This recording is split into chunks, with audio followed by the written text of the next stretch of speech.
Assalamualaikum warahmatullahi wabarakatuh. Selamat datang di acara Sabtu Gabut. Strategi Jitu gabung universitas ternama. Halo, selamat pagi semuanya. Hari ini kita kedatangan tamu istimewa. Di samping saya sudah ada siswa alumni dari Mandua Kudus tahun angkatan 2023 ya. Nah, saya kenalkan dulu, perkenalkan nama gadis cantik di samping saya adalah Yedida Pratnya Eksanta. Halo Yedida, apa kabar? Sehat? Baik, sehat ya.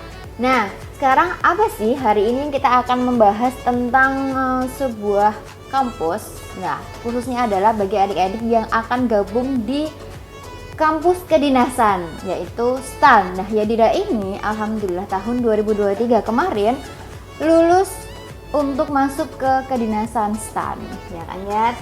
Nah, untuk pertama kalinya, kita akan mengulik lebih jauh lagi prosesnya bagaimana sih? Apa saja yang dilakukan si Yedida untuk bisa masuk ke STAN? Nah, mari kita kulik ceritanya bagaimana ya. Kira-kira tahun 2023 dulu kamu kenapa memutuskan untuk bisa memilih kampus STAN? Pertimbangannya banyak, lebih ke mau mencoba setiap kesempatan yang ada, dan PKN STAN juga sekolah kedinasan atau jenjang lanjutan setelah SMA yang sangat bagus. Jadi saya coba daftar ke situ dan nggak terlalu berharap banyak sebenarnya.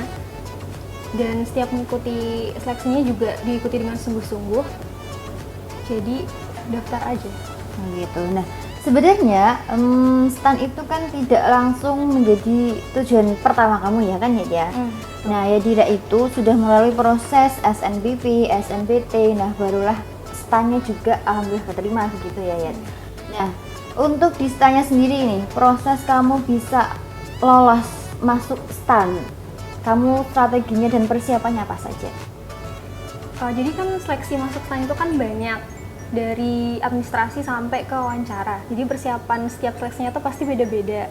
Mulai dari administrasi itu sebenarnya dari ngikutin SNBT. Jadi di situ persiapannya lebih ke sungguh-sungguh di SNBT-nya. Jadi ada nilai SNBT yang dipakai? Semuanya dipakai. Meskipun waktu ikut SNBT itu tujuan awalnya kan bukan berdaftar ke PKN STAN. Oh iya betul. Tapi ketika untuk daftar seleksi administrasinya, nilai SNBT itu dipakai. Nah, catat nih teman-teman ya, yang bagi yang mau masuk ke kampus kedinasan, nilai UTBK SNBT itu menjadi salah satu syarat administratifnya, ya kan ya? Iya. Jadi harus benar-benar sungguh-sungguh di kesempatan satu kali tes UTBK di tinggi-tinggikan nilainya. Oke, lanjut. Untuk seleksi administrasi itu dari kedinasan itu kan langsung gabung jadi satu pendaftarannya ya kan gitu. Iya. Nah, itu dimulai sekitar bulan apa?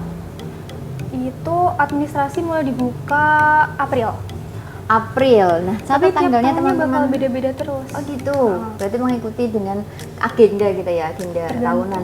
Tergantung dari agenda tahunan. Nah, kemudian kalau misalnya kita membahas tentang proses administratif yang bulan April, itu biasanya kira-kira mesti kan kalau SNBT sudah pengumuman apa belum? Udah, jelas sudah pengumuman. Jelas sudah pengumuman ya, baru kan sudah keluar nilainya ya. Nah, jadi SNBT itu teman-teman, SNBT itu kan kita mendaftar, kemudian kita melakukan tes itu sekitar bulan April Mei. Nah, biasanya sekitar bulan tersebut. Kemudian kalau sudah keluar hasil nilai UTBK-nya berapa, itu nanti kedinasan baru membuka seleksi administratif seperti itu ya. Jadi biasanya memang alurnya SNBP, SNBT, kemudian kedinasan. Nah, jadi harus siap-siap bagi teman-teman yang akan mendaftar di kampus kedinasan. Nah, kemudian setelah selesai seleksi administratif, apa yang dilakukan? Habis itu ada SKD, seleksi kemampuan dasar. Itu ngerjain soal, ada TIU, tes intelijensia umum, sudah TWK juga, sama TKP. Nah, oke. Untuk tes TIU, TWK, kemudian TKP itu kan sangat berbeda jauh dengan tes UTBK ya. Nah, dalam waktu yang tidak panjang ya, bagaimana kamu mempersiapkan semuanya itu? Jadi kamu harus mempersiapkan untuk SNBT, kemudian kamu juga harus mempersiapkan untuk kedinasan juga, yang mana tesnya jenisnya berbeda gitu. Kalau buat yang TIU sama SNBT itu nggak terlalu beda jauh, malah Karena isinya saya bilang lebih logika gitu ya. iya, Ya. lebih sederhana yang TIU. TIU. Tapi kalau yang TWK sama TKP, saya lebih banyak cari referensi di internet karena saya juga nggak terlalu tahu banyak alumni yang ke sana, ke PKN STAN. Jadi saya cari-cari aja di internet dan manfaatkan semua media sosial yang ada karena di situ banyak juga orang-orang PKN STAN yang berbagi Nah, catat tuh. pengalaman mereka. Salah satu strateginya atau kelebihan dari Yadira adalah saya paham bahwa Yadira ini adalah tipe orang yang sangat bekerja keras, rajin sekali, bahkan perfeksionis. Jadi kalau melakukan sesuatu itu belum sampai menurut dia itu 100%, itu dia tidak akan mengakhirinya gitu. Jadi semua informasi harus dikumpulkan sendiri, jadi harus survive sendiri dan juga tahu apa yang harus dilakukannya, gitu ya. Oke, kamu mencari-cari, bahkan kamu tidak ikut bimbel ya dia untuk persiapan STAN itu. Nah, belajar mandiri, kemudian berbekal dari dulu waktu masih di kelas 12 juga kita juga memberikan stimulus-stimulus dan juga pelatihan-pelatihan ya terkait soal itu bisa dikembangkan sendiri, ya kan. Nah, kemudian ada soal tentang TKP. Bagaimana kamu nyiasatinya? Itu latihan soal juga. Latihan soal itu kan ada strateginya ya. Maksudnya kan itu tidak ada poin minus atau tidak ada poin nol, semuanya ada poinnya dari A sampai E gitu ya. Iya. Nah, kira-kira kamu punya tips and tricks gak? Selain perbanyak latihan soal, itu pilih jawaban yang nggak cuma menguntungkan diri sendiri tapi juga menguntungkan orang banyak. Karena biasanya topiknya itu kan tentang kinerja sebagai ASN. Terus kayak kepentingan antara kepentingan pribadi dan kepentingan bersama kayak gitu. Nanti ada beberapa soal yang memberikan kasus gimana kalau dihadapkan dengan kasus tersebut penyelesaiannya itu mau mementingkan kepentingan pribadi atau kepentingan bersama. Nanti ada pilihan jawabannya itu range nilainya dari 1 sampai 5. Iya, berarti harus tidak boleh selfish gitu maksudnya ya. Betul. Ya betul, harus mementingkan kepentingan orang banyak gitu. Nah, oke. Kemudian SKD, nah boleh dibocorkan nggak dulu dapat berapa? Saya dapat 427. 427, bahkan sekarang setiap tahun itu berubah ya, dicatat teman-teman. Setiap tahun mesti akan ada kenaikan passing grade untuk SKD. Di tahun ini bahkan yang sudah lolos passing grade itu minimal ada 450. Di tahun 2023 420 sudah masuk passing grade ya. 416. Nah, 416 udah nyampe passing grade, padahal di tahun ini naik pesat 450-an. Kalau saya tidak salah informasi 450 itu masuk passing grade. Nilai tertinggi di tahun 2024 adalah 495. Oke, dicatat 495. Kira-kira nanti adik-adik yang akan masuk ke kedinasan STAN akan bisa mencapai nilai itu enggak? Silakan siapkan strateginya. Oke, nah itu terkait dengan SKD. Nah, saya dengar kalau SKD itu ada poin, kan ada 3 subtes tadi ya. 3 subtes itu ada pembobotan masing-masing subtes, iya enggak? Iya. Iya betul. Gimana itu? Yang paling gede itu di TKP. TKP paling gede. Iya, TKP. Terus kemudian yang kedua? TIU baru TWK. Nah, catat ya, ada TKP, kemudian TIU, baru TWK. TWK, nah kita belum bahas tentang TWK nih. TWK itu lebih ke nasionalisme, terus integritas. Nanti ada Pengamalan Pancasila, iya, UUD gitu ya. UUD juga. Kamu menghafalkan Enggak, bukan tentang pasal-pasal, tapi ada disinggung. Tapi kita nggak disuruh nebak dia tuh pasal berapa, ayat berapa gitu, enggak. Lebih ke penerapannya aja. Oh, lebih ke aplikasinya ya, Iya. aplikasi dalam kehidupan sehari-hari itu bagaimana gitu, pengamalan ya. Iya. Pengamalan Pancasila, pengamalan UUD gitu. Oke. Kemudian, kalau sudah lulus passing grade, kemudian menjalin tes apa lagi? Habis administrasi. Administrasi, SKD, kemudian Iya, jadi habis itu ada TKK dan psikologi. nah apa itu? Tes kesehatan, kebugaran, dan psikologi. Jadi kalau yang kesehatan nanti kan dicek tuh kesehatannya, sama dokter ada, sama perawat juga ada. Habis itu nanti tes kebugaran Kesehatan itu macam apa itu yang dicari?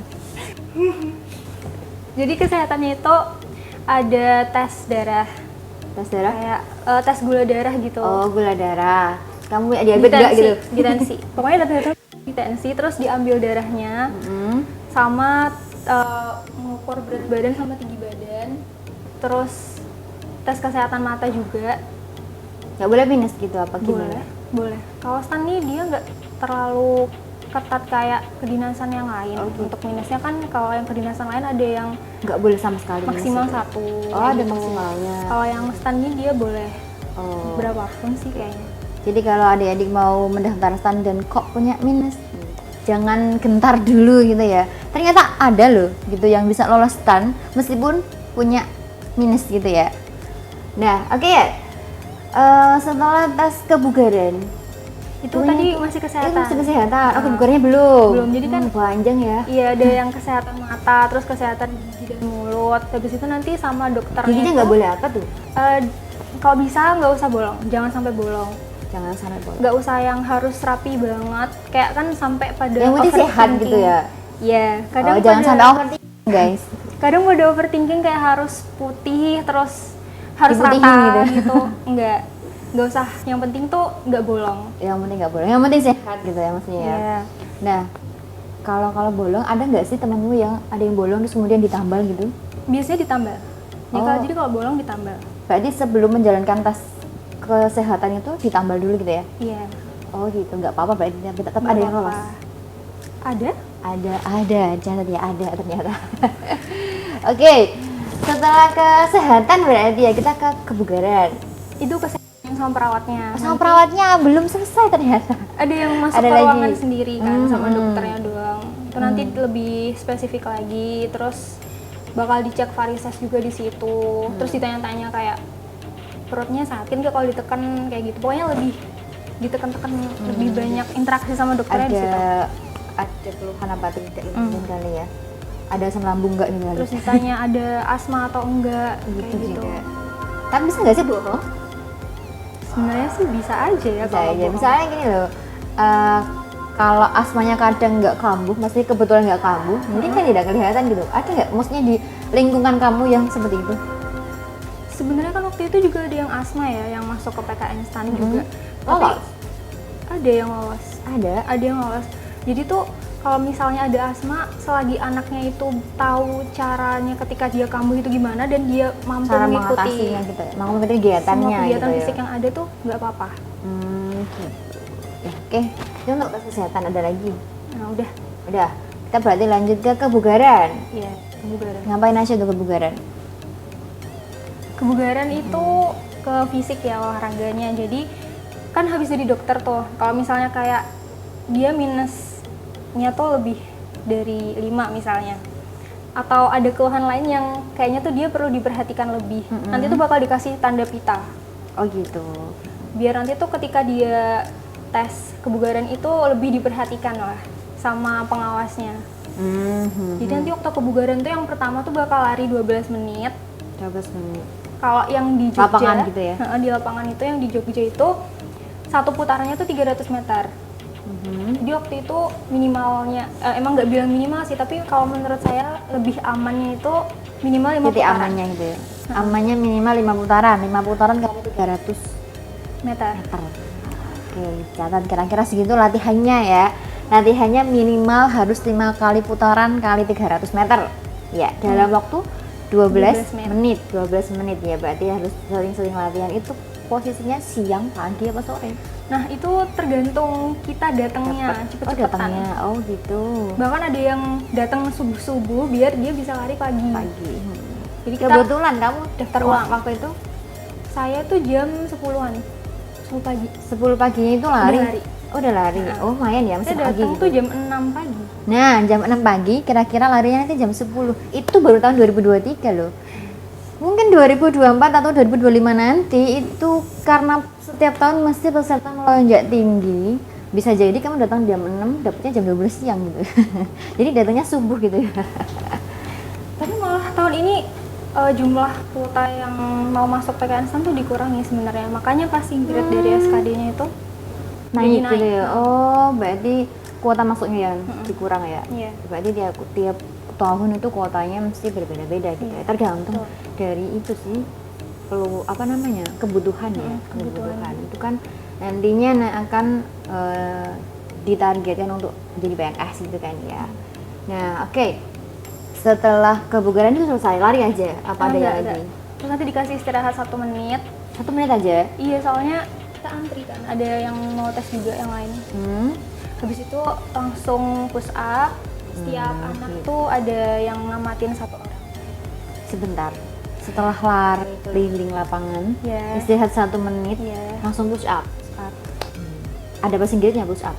Enggak dibilangin sih. Enggak. Dibilangin minimalnya harus berapa? Enggak. Tapi berapa menit itu push up? 1 menit. 1 menit push up. Iya. Oh. Sedapatnya. Waktu itu kamu dapat berapa? Saya dapat 30. Tapi tuh gini. Ngawasin. Kalian ngitung 30, tapi kalau menurut saya yang bener itu Oh, gitu. 25 ya 25. Kayak gitu. Jadi kalau push up kan kadang kalau nyentuh batal gitu ya maksudnya ya. Nggak Iya. kehitung gitu Iya, maksudnya. nggak Oh kehitung. gitu. Jadi push upnya harus benar gitu. Oke, setelah push up ada lagi. Habis itu sit up 1 menit juga. Sit up 1 menit juga. Nggak Dapat batas berapa? minimalnya. Itu lebih dikit 25 kalau nggak salah. Tapi itu waktu yang cepet berarti ya. Iya, Kamu emang bener-bener jangka istirahatnya 1 menit. Ya meskipun agak lebih dikit tapi emang bener-bener sebentar. Nah, jadi don't cover the book by don't just the book by the cover. Ini kayak lemah lembut tapi ternyata sit up kuat. Sit up kemudian push up kemudian lari. Wah, itu cukup melelahkan sekali. Jadi memang harus disiapkan ini fisiknya ya. Latihan dulu makanya. Nah, kamu latihannya gimana itu? Jadi kan Dan berapa lama kamu latihan? itu waktu itu kan pengumuman lolos yang SKD ke yang TKK itu kan cuma seminggu sebelum ya. Bahkan sebelum diumumin lolos tuh saya udah latihan. Ya meskipun kayak nggak tahu nih lolos atau enggak, tapi saya udah latihan. Latihan aja gitu. Ya latihan aja. Dari pokoknya habis subuh itu lari, muterin lapangan. Minimal pokoknya minimal 10 kali itu nggak harus lari semua. Ada jalan cepatnya, ada jalan Gitu. santainya. Oh iya iya iya. Dan Tapi dilakuin. kamu latihan fisik itu 1 bulanan kali ya ya? Ya, kurang lebih. Kurang lebih 1 bulan. Karena kan kamu sibuk sekali secara. Nah kemudian setelah bulan selesai nanti Psikotes, tes psikologi. tes Itu psikologi. ngerjain soal. Tapi itu ada Itu kayak hari apa? besoknya. Oh besoknya berarti ya. Besoknya langsung Kamu tes psikologi. di mana waktu itu? Jogja juga. Oh di Jogja. Oke. Berarti ada tes psikologinya 1 hari juga. Iya, 1 hari. Itu tes tahap kedua berarti ya. Administrasi, SKD, kemudian TKK dan psikologinya jadi satu, tapi beda hari. Oh gitu. Berarti itu udah masuk ke tahap 3. Iya, tahap ketiga. Oh, terus habis itu? Habis itu lolos ke wawancara. Nah, wawancara nih yang paling penting. Biasanya nih, sepengalaman saya sudah sampai ke tahap kebugaran, maksudnya udah sampai ke tahap psikologi tadi, ke tahap 3 berarti ya, itu sudah merasa aman. Tetapi momok yang paling menyeramkan itu justru ada di wawancara ini loh. Itu kayak sudah sampai pol-polan tahapnya, tahap terakhir di wawancara. Itu butuh strategi sekali. Karena mungkin bagi sebagian orang itu berpendapat bahwa wawancara aja gitu. Paling juga kayak semacam orang ngobrol kayak gitu ya. Tapi yang wawancara itu siapa juga ya? Yang wawancara siapa ya? Yang wawancara dari pihak PKN STAN ya, saya Dari jujur PKN STAN itu biasanya diambil dari psikolog ya kan? enggak. Ada langsung ada psikolog kan? Iya, ada. Nah, itu ada maksudnya dalam setiap wawancara itu mesti ada 1 psikolognya seperti itu. Oh, Nah, yang akan bertugas memantau seperti apa sih karakter kamu itu. Bawaannya. Mulai dari pandangan matamu itu seperti apa itu mesti sudah kelihatan. Kira-kira pengalaman kamu apa sih pas saat wawancara itu? Jadi wawancaranya itu kan lewat Zoom. Lewat Zoom. Iya, lewat Zoom. Oh, Kecuali nggak datang langsung tuh berarti ya? enggak, kecuali yang datang ke PKN STAN-nya langsung katanya langsung ada ke depan. Oh gitu. Karena saya kan di Jogja gitu. Jadi lewat Zoom. Terus ada 2 tahap. Jadi ada cara sama orang yang berbeda gitu. Dan yang pertama tuh lebih nanya ke pribadi saya kayak gimana, kamu orangnya seperti apa, Kamu perkenalan jawab apa? diri. Hah? Coba kamu simulasikan saat kamu jawab memperkenalkan diri itu seperti apa sih? Siapa tahu jadi gambaran teman-teman ya? Gitu, coba. Iya, perkenalan. Kayak nama saya Jira Percaya Santa. Misalnya aku wawancara nih, coba. Gesturmu seperti apa gitu? Nggak kelihatan ya, sebenarnya kan setengah gitu. Iya, Yang penting tuh tegak dan matanya lihat ke kamera terus. Oh gitu. Habis itu Saya perkenalan nama lengkap. Kayak Assalamualaikum warahmatullahi wabarakatuh. Perkenalkan, nama saya Yadira Pratiya Santa, bisa dipanggil Yadira. Saya dari Madrasah Aliyah Negeri 2 Kudus. Terus asalnya dari Kudus. Kenalin juga berapa bersaudaranya, dan sekarang ini lagi apa? Maksudnya udah diterima di universitas apa? Kayak gitu-gitu. Termasuk itu juga. Iya. Padahal belum tanyakan lo ya. Iya, tapi nanti tuh bakal ditanyain juga sih. Jadi lebih baik kamu sendiri. Iya, yang tapi ngomong. nanti kayak larinya tuh ke kenapa kok milih PKN STAN kayak gitu. Oke. Nah, Het, ngomong-ngomong tentang kamu sebelum masuk ke PKN STAN, berarti kan kamu sudah diterima dulu di perguruan tinggi negeri. Tuh, Di mana? di Universitas Pajajaran, Unpad ya, jurusan? farmasi. Jurusan farmasi Unpad. Nah, kemudian memutuskan ke PKN STAN. Kalau dulu di kamu Unpad di farmasi itu kamu dapat beasiswa nggak? Alhamdulillah dapat Apa itu? beasiswa Indonesia Maju dalam negeri. Non degree ya. Iya, non degree. Itu bagaimana prosesnya? Kayaknya itu adalah PIM yang untuk kelas 11 ya. Iya. Ya, prosesnya bagaimana? Awal mula kamu bisa mendaftar PIM? Awal mulanya karena kan memenangkan lomba yang di bidang riset. Ya, waktu itu menang lomba riset ya. ISPO waktu itu kalau nggak salah Iya, ya. ISPO. ISPO. Kemudian setelah menang lomba, bagaimana bisa gabung PIM? Kemudian ada guru yang mengarahkan untuk bisa mendaftar beasiswa tersebut. Iya. Terus akhirnya mengikuti proses seleksi yang ada. Nah, untuk bisa masuk ke BIM itu pertama kan harus ada seleksi administratifnya ya. Iya. Kategori apa kamu bisa ikut mendaftar BIM? Kategorinya dalam artian kamu itu sudah memenangkan lomba apa saja sampai kamu bisa untuk masuk ke kriteria beasiswa BIM. Pada waktu itu BIM-nya itu kasih syarat memenangkan lomba, baik itu di bawah pusat prestasi nasional ataupun tidak, di bidang akademik maupun tidak, itu bisa didaftarkan untuk ikut beasiswa Indonesia Maju yang non degree. Pada tahun 2022 ya waktu Iya, itu ya. 2022. Nah, pada tahun 2022 FYI bahwa di tahun tersebut itu Puspersnas itu membuka yang namanya beasiswa Indonesia Maju ya, non degree tapi. Nah, itu bisa diikuti oleh siswa kelas 11, teman-teman. Jadi, kelas 11 itu bisa mendaftar beasiswa Indonesia Maju non degree yang dikhususkan untuk persiapan kuliah di luar negeri ya. Iya, awalnya luar Nah, negeri awalnya dulu. di luar negeri. Targetnya kamu waktu itu ikut BIM apa?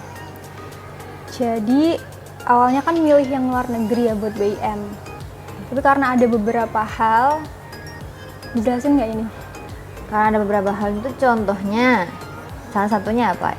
Jadi waktu itu kan diminta untuk memilih beberapa negara, tapi yang beberapa paling negara. saya tuju itu kan Australia. Australia. Dan pastinya ada beberapa persyaratan yang harus dipenuhi untuk masuk ke sana. Salah satunya adalah persyaratan bahasa. bahasa. Jadi ada tes IELTS waktu itu, yang dimana setiap subtesnya itu ada standar nilai minimum yang harus dipenuhi. Di situ 6.